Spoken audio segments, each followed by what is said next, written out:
Assalamualaikum warahmatullahi wabarakatuh. Berjumpa kembali di channel Ardiko Ramos. Informasi terbaru kali ini untuk sahabat-sahabat 2,3 juta honorer terkait mekanisme maupun penyesuaian untuk menjadi P3K part-time. Apakah sudah final atau belum? Terkait dengan reformulasi P3K teknis, jika memang pengaruhnya tidak baik ya sahabat-sahabat, maka informasinya akan kita stop mulai pada hari ini sampai ke depan. Dan mohon maaf jika selama ini ada kurang lebihnya ya sahabat-sahabat.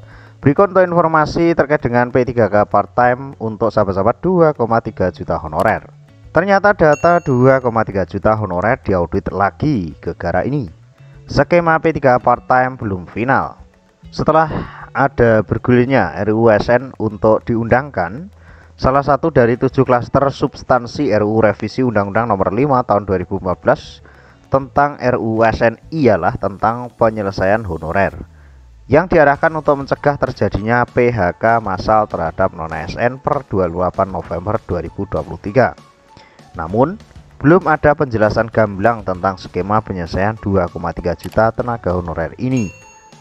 Muncul wacana mereka akan dialihkan menjadi ASN part-time atau P3K paruh waktu. Namun faktanya belum terungkap secara pasti siapa saja 2,3 juta honorer yang akan masuk gerbong P3K paruh waktu dan honorer dengan jenis pekerjaan apa saja yang berhak mendapatkan tiket duduk di gerbong PPK penuh waktu.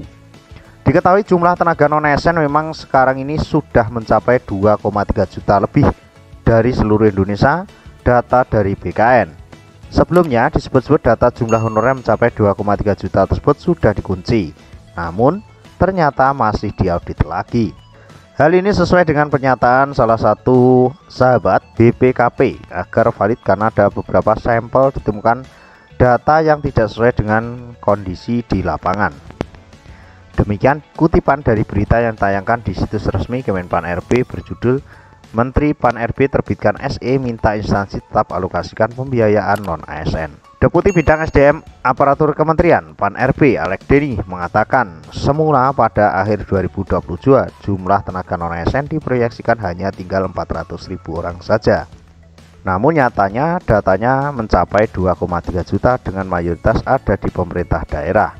Dengan kondisi tersebut, kata Alek Deni, sesuai arahan Presiden Jokowi, pihaknya mencari solusi jalan tengah, jangan ada PHK massal. Coba bayangkan 2,3 juta tenaga non-ASN tidak boleh lagi bekerja per akhir November 2023. Maka 2,3 juta non-ASN ini kita amankan dulu agar bisa terus bekerja, ujar Alek Deni. Dalam rangka mencari solusi jalan tengah penyelesaian honorer itulah, kata Alek, beragam opsi dirumuskan. Yang sudah final baru kepastian tentang jaminan tidak akan ada PHK massal terhadap honorer.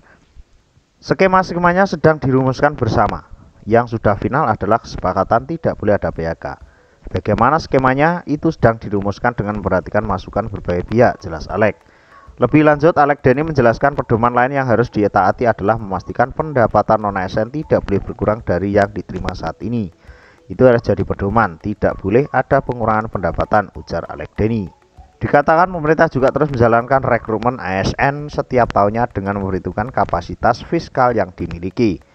Sebagai contoh, pada 2023 pemerintah membuka rekrutmen sekitar 1,03 juta ASN yang prosesnya dimulai berkisar September 2023. Pemerintah terus berhitung kemampuan anggaran pemerintah. Setiap tahun kita coba terus rekrutmen agar yang tenaga non-ASN ini menjadi ASN secara bertahap sesuai kemampuan anggaran.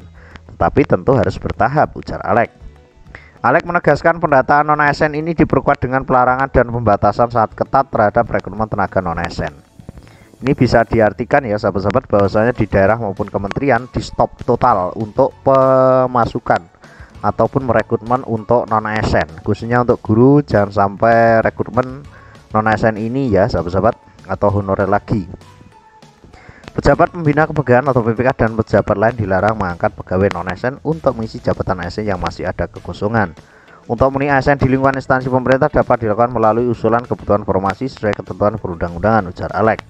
Kalimat yang disampaikan Alek Deni tersebut sesuai dengan ketentuan di SE Menpan RB nomor B1527 MSM 0100/2023. Jadi dalam tanda kutip untuk sahabat-sahabat yang masih berstatus honorer, ada kabar gembira juga ya.